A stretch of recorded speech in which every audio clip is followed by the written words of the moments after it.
So in weeks where you do more TV advertising, you sell more. When you do more retail media, you sell more. And then there's an interaction term. And if that coefficient is positive and substantial, right, it means that 1 + 1 is 3. So during weeks where you do both together, you have a bigger effect. And that could have lots of important reasons. So it could be that TV advertising kind of get people interested and then retail media converts them. That's why it's really cool to have them together.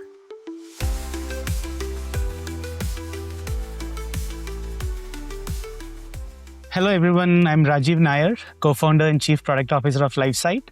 And I'm super excited to kick off a special new segment of our Proof and Profit podcast, which we call Humans of Measurements. And today I'm joined by Dr. Koen Pauwels, a distinguished professor and associate dean of research at Northeastern University. And he's also the editor-in-chief of the International Journal of Research and Marketing. Welcome to the podcast, Professor. Thanks so much to be here. You got the right guy. I'm a human and I'm in measurement. Yeah, cool. And though I took the liberty in introducing you briefly, it would help for our audience if you could also introduce yourself in your own words. Oh, thanks. Koen Pauwels. The name is Belgium and it's unpronounceable in any other language. I came to the US in 1997 to do my PhD in UCLA.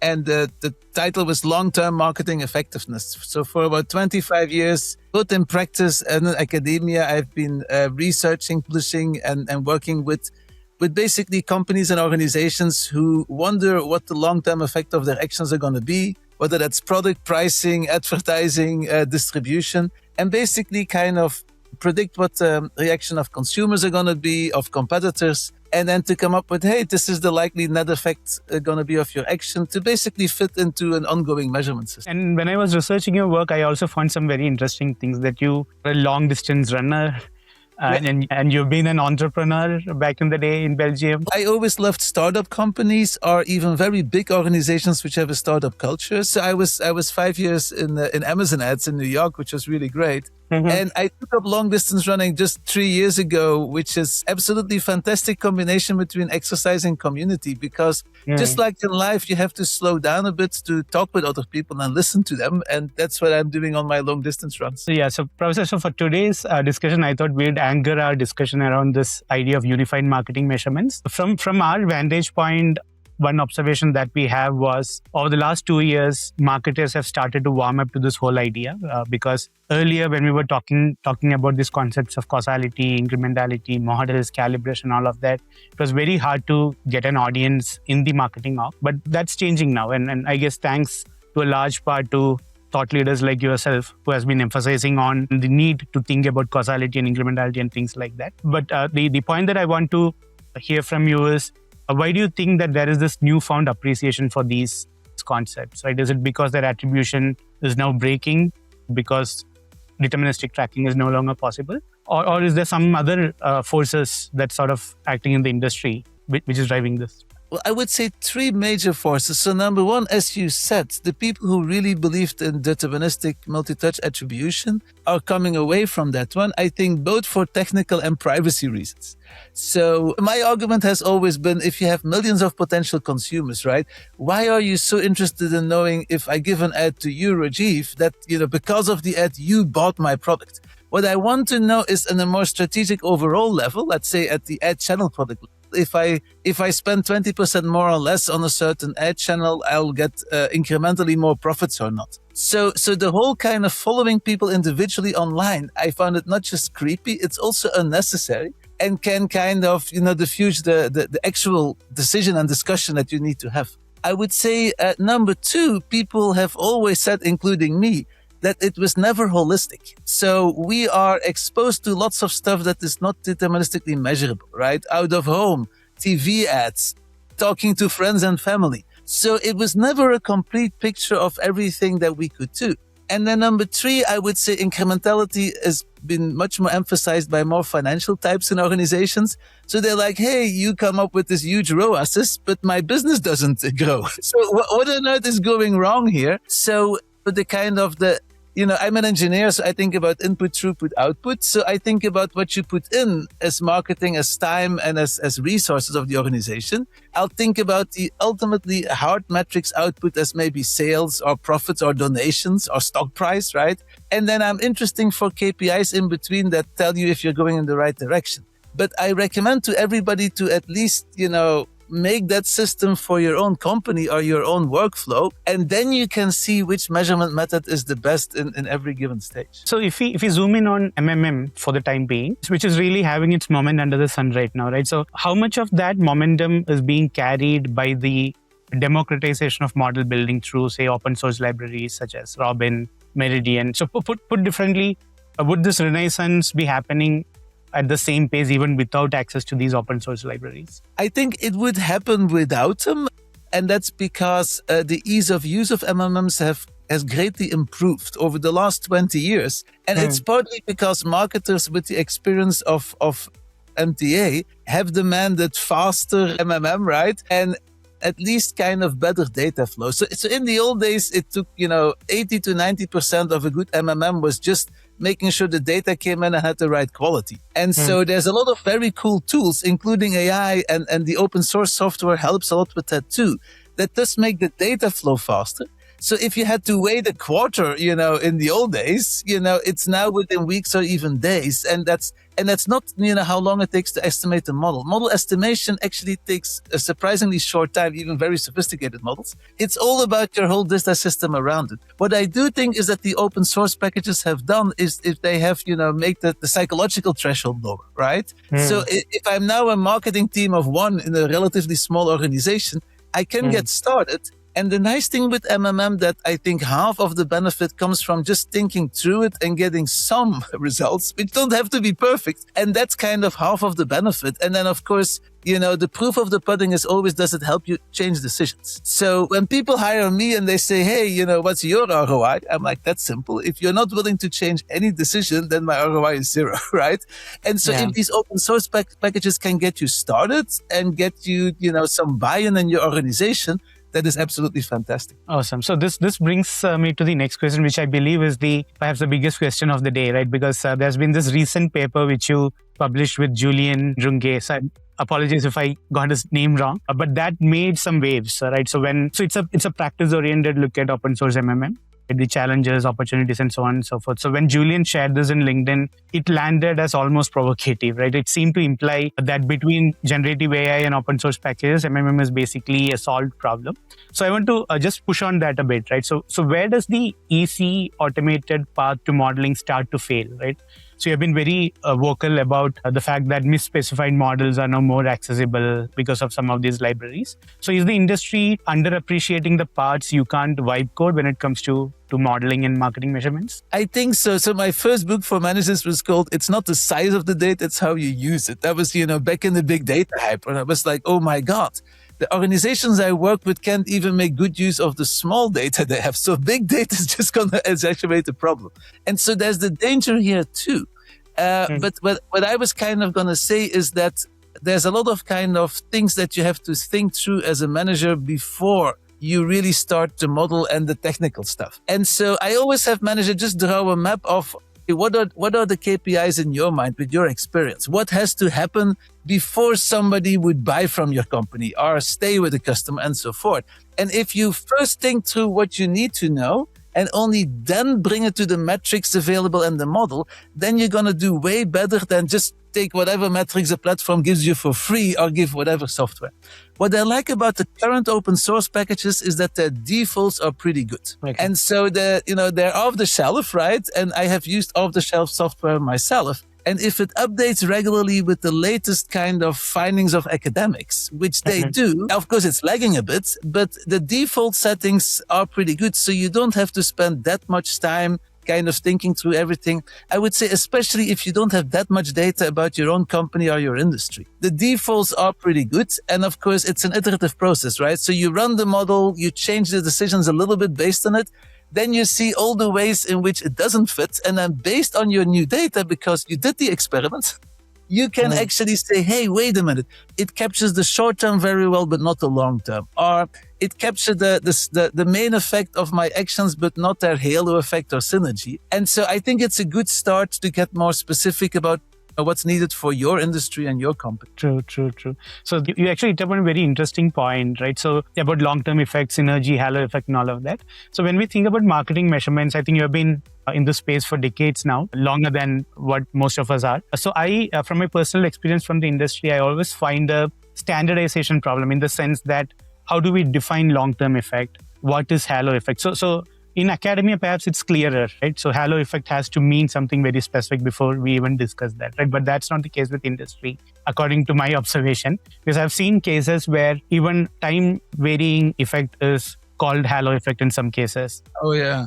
So the ad stock effect is called long-term, whereas certain practitioners call the shift in baseline as long-term effect. So do you think there's a standardization problem now that the industry is warming up to this whole idea of different measurement techniques? Should we have some standard on what we mean by long-term? What is halo? What is synergy? Do you feel that gap, or is it just a industry glitch? I do feel the gap, and it's comparable a bit to what is return on marketing investment, right? And so to some extent, my thing is it should be very standardized within your company.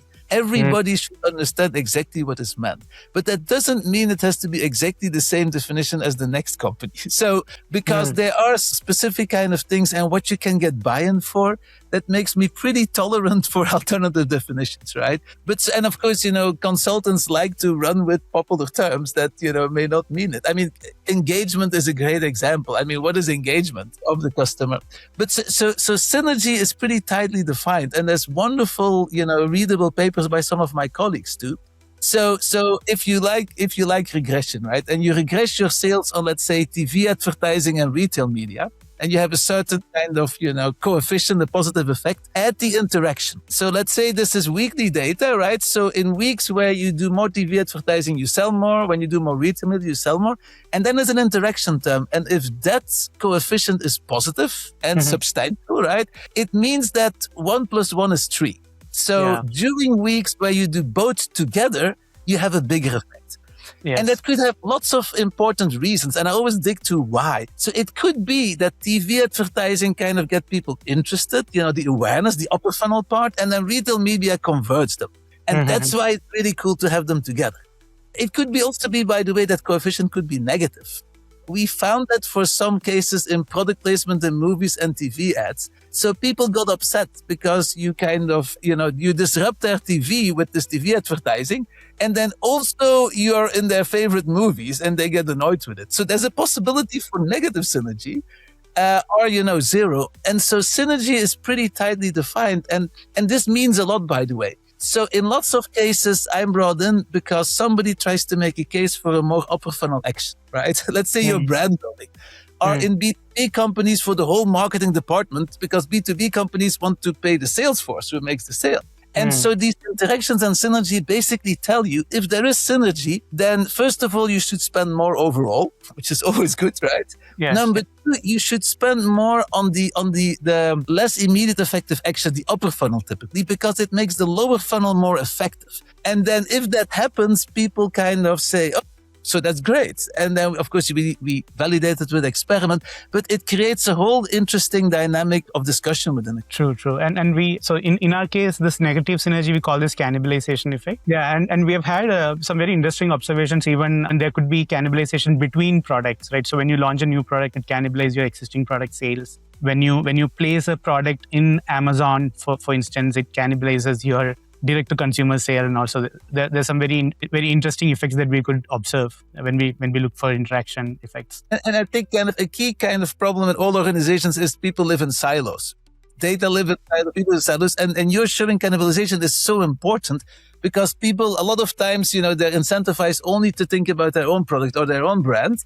And so this cannibalization, which is very important at the company level, kind of gets overlooked. Cool. Yeah, so we have been discussing about models. So just to shift gears a bit, so about experiments. So I think I came across some of your very early papers where you were talking about the need for calibration. I can't recollect the name exactly, but it was many years back, right? And even after decades, we think that most of the retail organizations are still not very pro-testing. Very few organizations actually do this well. So based on your experience, what are the bottlenecks? The key bottleneck is the risk you take with experimenting. So I love experiments with very small tweaks, like, changing the blue in your logo a little bit, right? And nobody objects to those. But the real experiments, the one that I like, is really saying, okay, we have this insight, we have to completely change our marketing allocation, or spend much more on product Y versus product X, which everybody thought we should spend on, right? So this is the diminishing returns kind of. So in all of these experiments, somebody will stand up in a meeting and say, no, this is way too risky. We shouldn't give part of our consumers or customers, the lower treatment marketing options. So it's just way too risky. I think that's the important bottleneck, because a lot of the technical stuff has been solved. It's much easier and cheaper now to run experiments. The platform also really encourages it. So this risk aversion is really interesting. And so what I typically do in my papers, I recommend MEME, model experiment. And so the reason is the following. So how do you overcome the risk aversion? I typically come in and do an historical analysis of your data with marketing mix modeling. I mean, my sophisticated long-term version of it, but it's marketing mix modeling. So, and why is that? So if I show in the last 2 years of your data, for instance, right? That, for instance, I'll give you one example. Google paid search has absolutely no effect. It's a Google text, that you shouldn't do, right? Then people are like, oh, this is interesting. Hey, let's shut it off for 3 months. And so the model, which is pretty cheap based on historical data, low risk, gets the buy-in to do a really important field experiment. And then comes for me the exciting part. The experiment gives me better data, because the experiment varies stuff which you need for a marketing mix model. So we shut it off for 3 months, and then we see what else happens, because maybe the direct effect was actually zero, but it has a lot of kind of downstream consequences that actually did lower your sales that you didn't see. So thanks to the experiment, we learned a whole bunch of stuff which we can analyze again. And then I use a model again on the experimental data, and then we find new insights for an experiment. So I see it very much as an iteration. Yeah, true. And we also have this view that, so if you have a model, then what is the shortest way to validate the model? So we profess that perhaps you can go dark, like completely dark, no marketing, right? In a small subset of your geography, right? Say 1 state, 2 state, which potentially could impact 5% of your revenue over a period of 3 weeks, 4 weeks. If you go completely dark, you at least have a better estimate of your baseline. So you could then compare the baseline with your model baseline. And that is perhaps the easiest way, it's not easy psychologically, but it's the easiest way to say that you compare your baselines, right? And the interesting point is, if you could repeat this after a few quarters, then you could also see if your baseline is shifting up or down, right? So this way you could also see if your top of the funnel is actually supporting a baseline. But there are practical challenges, right? Because of the risk aversion. So even though you are doing a complete go dark for 3-4 weeks in a small subset of your business, it's very hard for it to get adopted. Yeah, and I have 2 potential solutions for your clients that don't do it, because I like the approach, by the way. So in one of my first practice price papers, we did it 2 by 2. So we had one marketing action that I said do more of, the other one do less of. So we had a quadrant to sell where we did both, and the other one was baseline. But in the 2 others, we only did one of my 2 advices. So the risk averse one was saying, okay, let's increase the one that we want more of, but let's keep the big one, the expensive one, the same. So that's kind of a growth focused one. And then we had the one that we say, let's keep the effective one the same, but let's cut by 60% the big one that the model said we should do less of, right? And so that was really interesting to see. The other thing is what I also work with a company called LiftLab. What they do is experiment where they don't completely go dark, but reduce it by 50%, and then the other sell by 150%. So if people completely object to going fully dark, you can drastically reduce it. And you can do it, of course, as you said, for a subset geo, for a region, to reduce the risk, but there are ways around it. But I agree with you that completely going dark is fascinating, for a modeler, but may have some psychological pushback. Now, one question about attribution. So do you think attribution still have a role, or is it a legacy artifact that we keep around for operational reasons? Give a Lifesight perspective just yes, for the conversation perspective. So what we believe is, so we get a bunch of strategic reads from models, from experiments. So in the unified measurement framework, we still keep attribution, because finally these strategic reads, we need to take it down to your day-to-day operations, right? You still need to decide your campaign level budget, ad set level budget, which creatives are working. So some granular signals could still be consumed so that there's an operational unlock for you as to manage your day-to-day work, right? So that's a perspective that we have. But would like to hear. No, so let me start from that one. Yes, it's very useful for these things. It's very useful to compare alternatives within the same ad channel. Platforms give you a lot of metrics, most of them for free, and I do trust that they're reliable. This is what I mean. This is a technical definition, that they're measured consistently over time, and that if, for instance, YouTube says, hey, your execution A gets 3 times more the views and the click-throughs than version B, probably it's better, then I do believe that, because that's their bread and butter, right? And they have absolutely no incentive to change the truth for you. Whereas on the broader scheme, like how much are incremental, they don't even have data about what you spent on Google or Amazon on TV advertising, so they couldn't even kind of do this. There, is it valid? Is it the truth? Is it the true incrementality? There, I would say there's no substitute for making your own. The other thing I was going to say, so we had lesser sophisticated version of that back when I was a young man, right? So for instance, back in my days, right, we would have a designated website, our phone number even to call. So our ads had different website links or phone numbers, right, in the 90s and the 80s, right?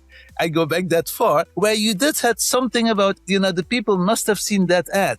So that didn't mean that it was incremental or anything, but we had more technical ways to figure out what was which. And I think online has gotten us so much more and cheaper access to what people do online.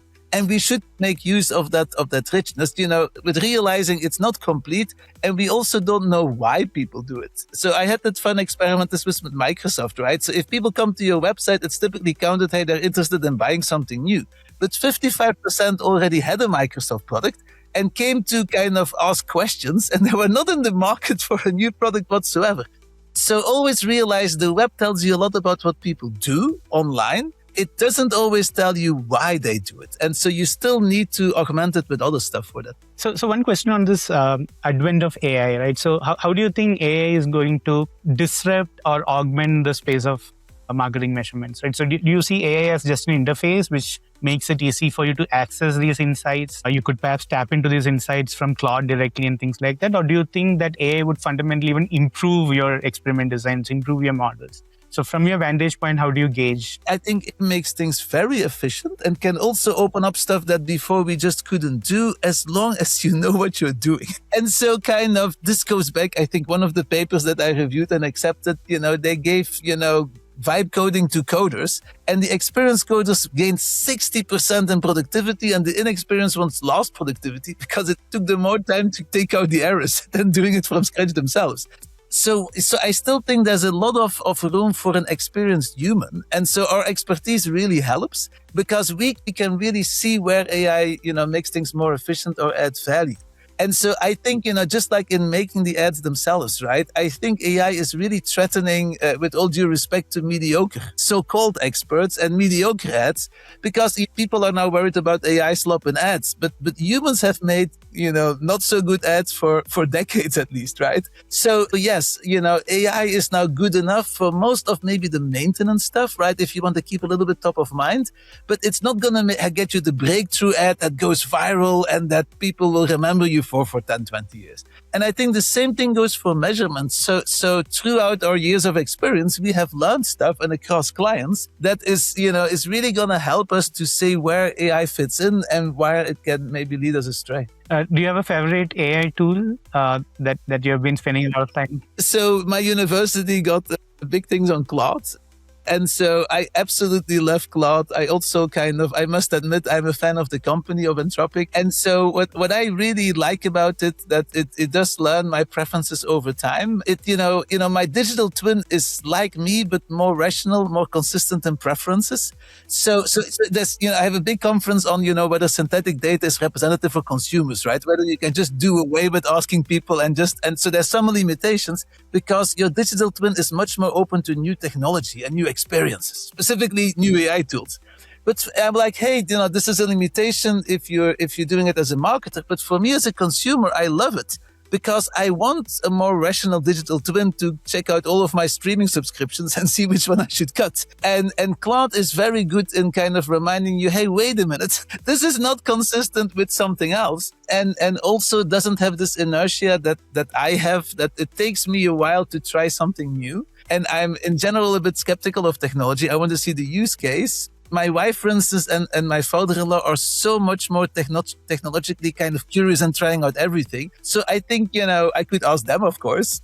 But thanks to Claude, I'm getting a bit closer to my own ideal of somebody who's just very, very open to try new stuff. My wife says that Claude is the new video game for adults.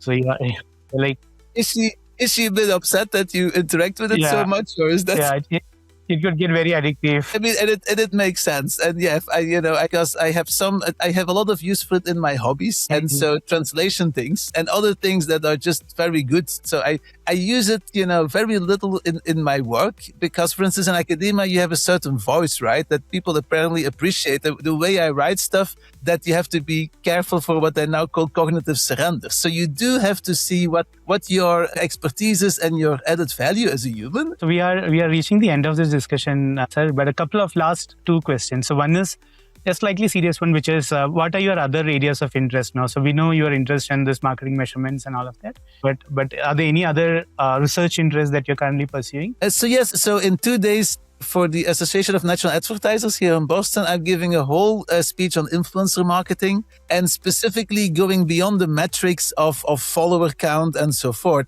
and really kind of talking about how influencers get influence and what effect that has on you as a brand. And then also whether your sponsored posts should fit the normal style or disrupt the normal style to get more attention. So influencer marketing is fascinating to me, and people are pouring more of those in.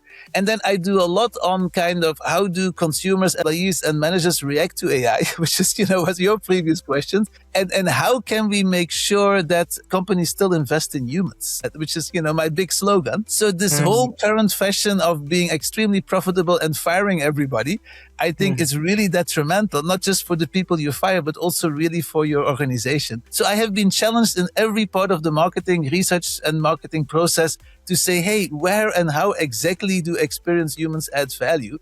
Yeah. And I find that fascinating. I think I have some chops to show that. And I think it's going to be also some benefit to society of us showing that. Cool. Looking forward to it. I mean, just one last question. This typically I ask every new person I meet in my social circle, which is there a favorite book of yours? Need not be technical. It could be literature, could be anything. Of course, I could say The Lord of the Rings, but the recent business book that I love, and it's from 2013, it's called The End of Competitive Advantage. And it's fascinating.